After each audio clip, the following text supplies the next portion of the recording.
Do not forget my stories, Senua. I am with you still. Out of hell you have come, and now find yourself in Midgard, the world of men. Do not think it any less dangerous for that. Your path has taken you far from home, across the boundless sea, and you must go on to the heart of this place, to the heart of man. You have seen how the Northmen journey out to conquer, and this is one of their lands, as icy dark as Niflheim, yet as fiery as Muspel. It has not long been claimed, and they try still to tame it.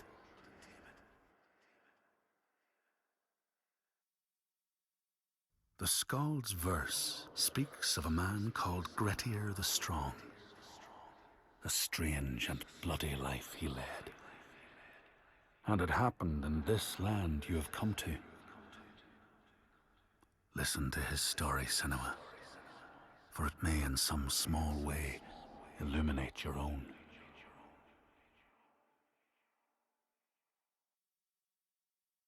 The Skalds say that in Grettir's time, a nearby farm was plagued by hauntings. A shepherd called Glamour was killed by some evil force, found dead in the snow, bloated and black. His body could not be taken to burial because he was held fast to the ground. So it was left. 3 days after his death, the body was missing.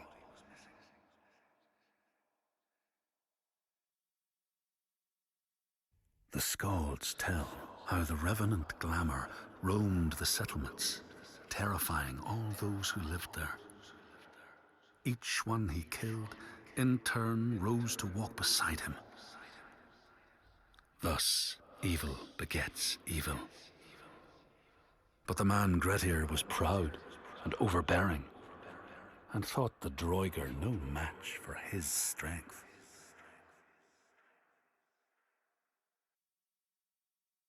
The Skalds say that Grettir fought and killed the Droiger Glamour, but not before Glamour had cursed him.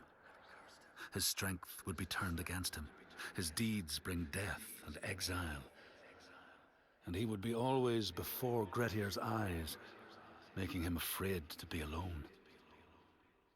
He saw all sorts of phantoms wherever he looked, and thus people who see things that aren't there are said to have Glamour's eyes.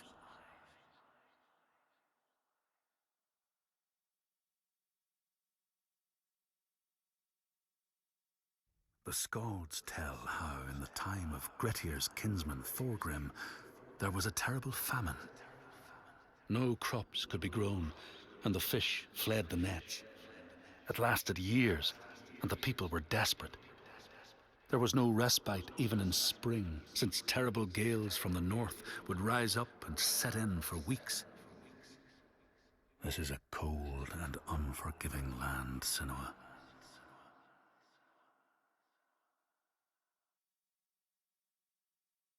In the time of famine, at the place known as Rifskar, Thorgrim found a huge finback whale, beached and dead. His neighbour, Thorfinn, had already found it and was in the process of flensing it. But Thorgrim claimed it as his own. Thorfinn said he would not give it up without a fight. If that's what you want, Thorgrim said, let it be so. And he launched a blow at Thorfinn, cutting off his head in one strike.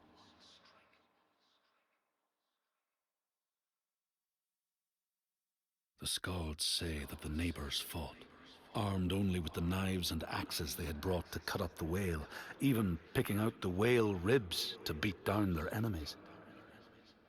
Thorgrim's men had loaded their boats with whale meat, but as they went to leave, one of their opponents struck Thorgrim's brother a fatal blow. And this is how hunger fates desperate men to come to blows, striking out against one another to survive.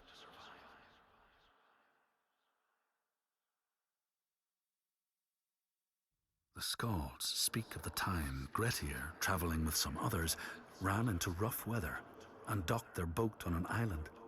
They had not brought fire with them, and the merchants complained bitterly. Seeing a great fire blazing on the other side of the strait, Grettir said he would swim over to fetch it. He took off his clothes and struck out across the water, wearing nothing but a cloak.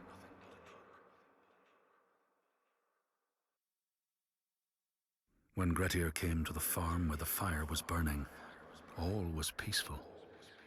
By the time he reached them, his cloak was frozen stiff, and he looked like nothing more than some huge troll.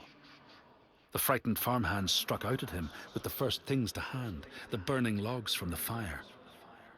Grettir fought them off and got the fire he sought. But the sparks from the logs spread fire all over the house, and nobody survived the blaze.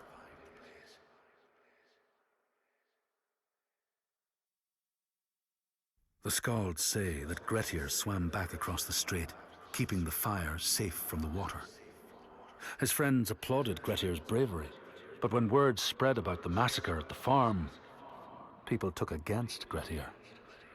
Nobody wanted anything to do with him, and when the news reached the Althing in the summer, Grettir was pronounced an outlaw. All doors would hence be shut to him.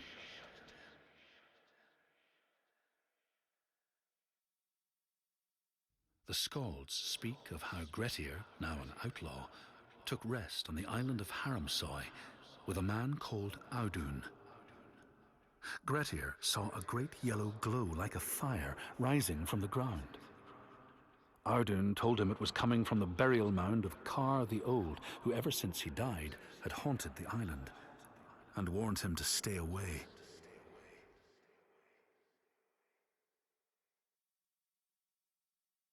The Skalds say Grettir wanted the sword that was buried in Kar's howe, and would not be deterred from seeking it. He broke the mound open and started digging until he reached the timber props. By this time it was night. Audun warned him again not to continue, but Grettir threw down a rope and went inside the mound. No light penetrated it, and it reeked of death. But he persisted in exploring.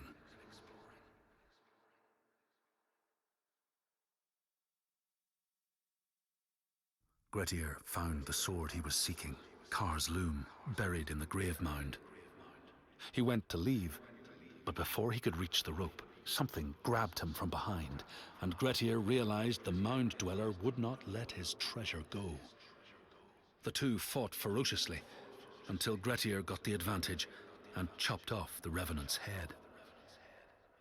But Kar's loom would prove his undoing, fated to be the sword that killed him.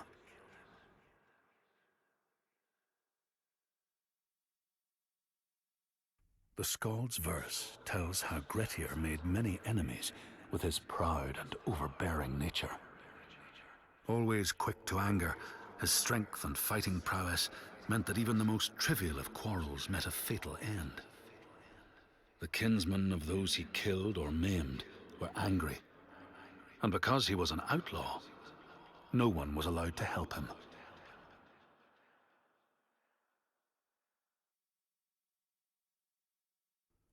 The outlaw Grettir fled to the island of Drangi.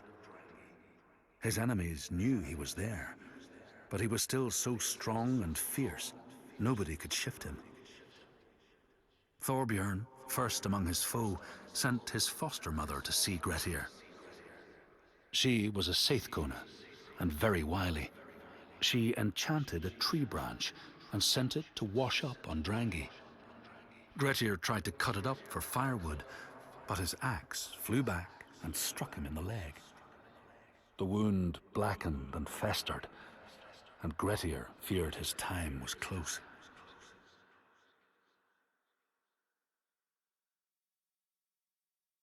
The Skalds say Grettir, wounded by Seidr, was now so weak it was possible for his enemies to defeat him. Under cover of night, Thorbjorn and his men attacked his shelter. They tried to disarm him, but he clung so firmly to his sword, Kar's loom, that they had to cut off his arm to get it free. Then they used his sword to cut off his head, and the land's mightiest outlaw was dead.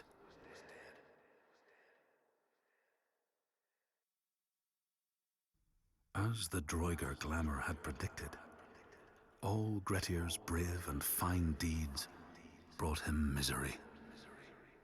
So fate makes prisoners of us all. But it was Grettir's nature that made him fight the Droiger, and Grettir's nature that led to blood feud and exile. So what is truly our prison, Senua? Is our path ordained, and we powerless to change it? Or do we blame uncertain powers for what we ourselves ordain?